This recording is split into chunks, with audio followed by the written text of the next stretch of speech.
रामकृष्ण हरी. विठोबा आणि green harvest सहप्रस्तुत Vithu Mauli powered by JSPM university या कार्यक्रमामध्ये मी जानवी सावंत आपलं स्वागत करते. साजिरे रूप सुंदर, कटी झळके पीतांबर, कंठात तुळशीची माळ, कस्तुरी टिळा. विठुरायाचं हे मनमोहक रूप पाहण्यासाठी लाखो वारकरी पंढरपूरची वाट चालतायत.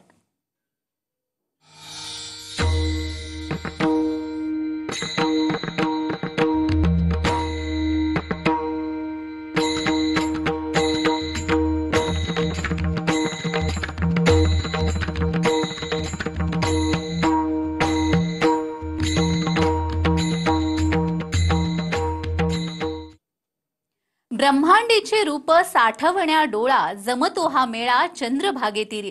सावळे रूप सोज्वळ करकटेवरी, उभा विटेवरी युगे 28. विठ्ठलाच्या दर्शनाची आस लागलेले हे वारकरी संत ज्ञानेश्वर माऊलींच्या पालखी सोबत पंढरपूरची वाट चालतायत. आणि हे मार्गक्रमण करत असताना सर्वात अवघड समजला जाणारा दिवे घाटाचा टप्पा त्यांनी पार केलाय. त्यावेळी माऊली माऊलीच्या नामघोषात भक्तिमय वातावरणात घाटाचा परिसर न्हावून निघाला होता.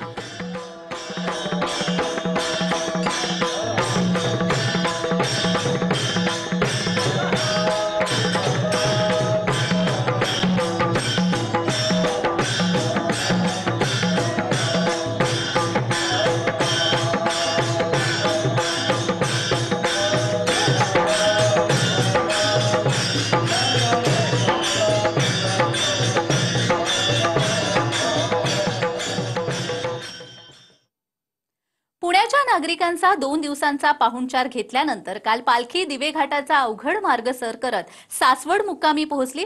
पालखीचा कालचा आणि आजचा मुक्काम सासवडमध्ये असणार आहे. त्यानंतर उद्या सकाळी ही पालखी जेजुरी वाल्हा नीरा मार्गे पंढरपूरकडे प्रस्थान करणार. पालखी मुक्कामी असलेल्या सासवडच्या पालखी तळावर दर्शन घेण्यासाठी भाविकांची मोठी गर्दी झाली होती. आळंदीवरून प्रस्थान केल्यानंतर संत ज्ञानेश्वर माऊलींची पालखी ही आज सासवड मुक्कामी आलेली आहे. ज्या ठिकाणी आज सासवड येथे ही पालखी मुक्कामी आहे त्या सासवडच्या पालखी तळावर मी आता आलेलो आहे. या ठिकाणी पाहिलं तर मुक्कामाच्या ठिकाणी ज्या ठिकाणी पालखी ठेवण्यात आलेली आहे त्या ठिकाणी आता नागरिकांनी भाविकांनी मोठ्या संख्येनं गर्दी केलेली आपल्याला पाहायला मिळते.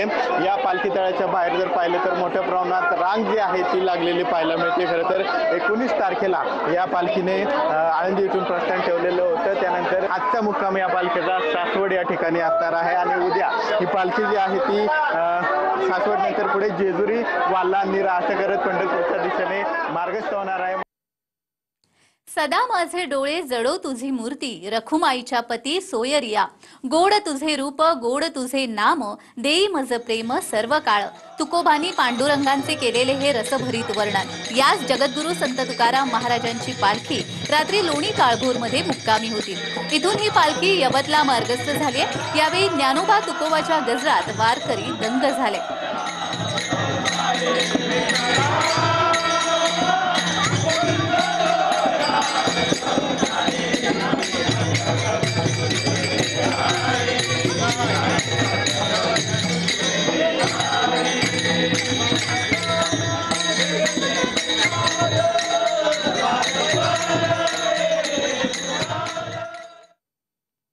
विठ्ठलाच्या जयघोषात वारकरी पायी वारी करतायत. त्यासोबतच TV9 मराठीची LED व्हॅन आणि टीम ही वारीत सहभागी झाली आहे. वारीची प्रत्येक बातमी पोहोचवण्याचं काम आम्ही करतच आहोत. सोबतच वारकऱ्यांचे अभंग, वेगवेगळ्या कला TV9 मराठीची LED व्हॅन दाखवण्याचं काम करते. या वारकऱ्यांना आकर्षक बक्षीसही दिली जात आहेत.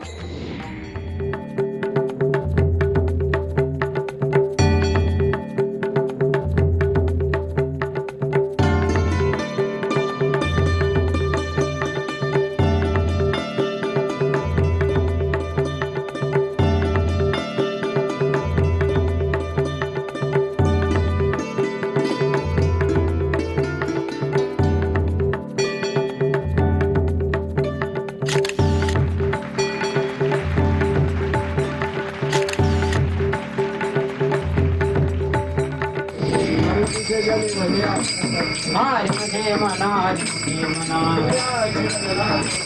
पर्वताप्रमाणे पतत धरणी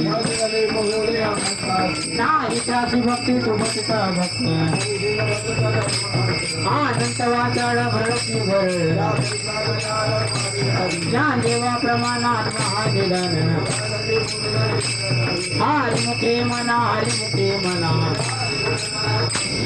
श्री ज्ञानदेव तुकाराम पंढरीनाथ भगवान की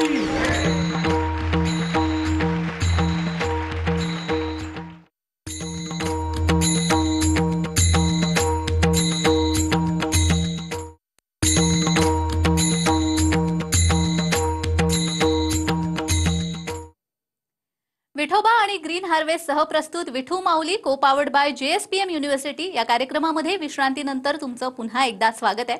श्री संत ज्ञानेश्वर माऊलींचे धाकटे बंधू संत सोपान काका यांची पालखी आज सासवड नगरीतून भक्तीच्या गजरामध्ये टाळ मृदुंगाच्या निनादात पांगाऱ्याकडे मुक्कामासाठी मार्गस्थ झाली आहे। लाखो भाविकांच्या उपस्थितीत विठ्ठल नामाच्या जयघोषात पालखीचा सोहळा निघताना सासवड नगरी भक्तिमय झाली होती। एकीकडे ज्ञानेश्वर माऊलींचा मुक्काम तर दुसरीकडे सोपान काकांच्या पालखी सोहळ्याचे प्रस्थान।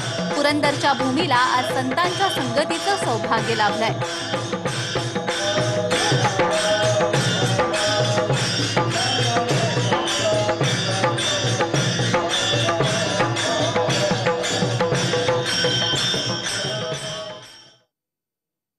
देवा माझे मन लागो तुझ्या चरणी संसार व्यसनी पडो नेदी नामस्मरण करो संत समागम वावगाची भ्रम नको देवा असं म्हणणाऱ्या संत एकनाथ महाराजांच्या पालखीची 426 वर्षांची अखंडित परंपरा आजही कायम आहे।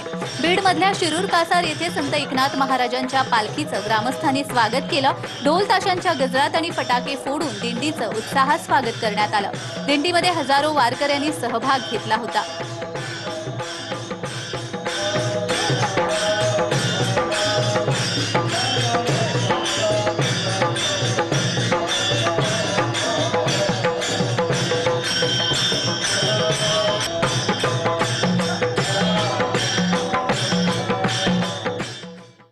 जगद्गुरु संत तुकाराम महाराजांची पालखी यवतला मुक्कामी जात असताना दुपारच्या विसाव्यासाठी उरळी कांचन इथे थांबते। या ठिकाणी गेल्या 25 वर्षांपासून ग्रामपंचायत कर्मचारी आणि त्यांच्या मित्रांकडून वारकऱ्यांना दुपारचं जेवण दिलं जातं। ग्रामपंचायत कर्मचारी स्वतःच्या खर्चातून गेल्या 25 वर्षांपासून बेसन, भाकरी, भात असं जेवण देतात। गावातील महिलांच्या मार्फत जवळपास 5000 ज्वारीच्या भाकऱ्या केल्या जातात।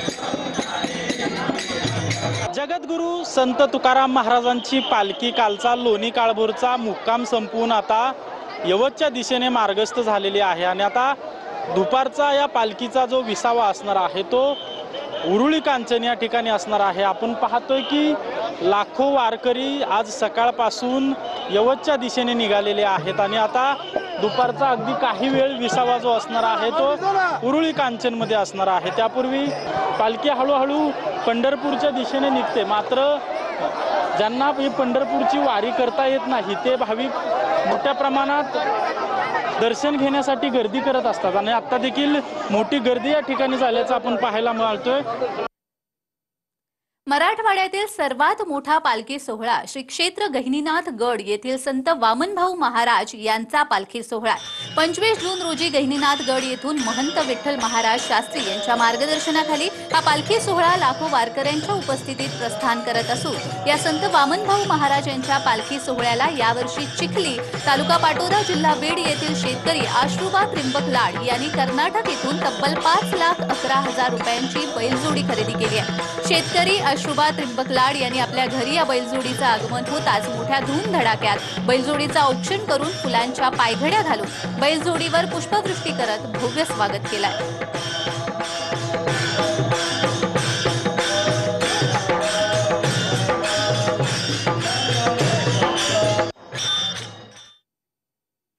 जाईन गे माय तया पंढरपुरा भेटेन माहेरा आपुलिया।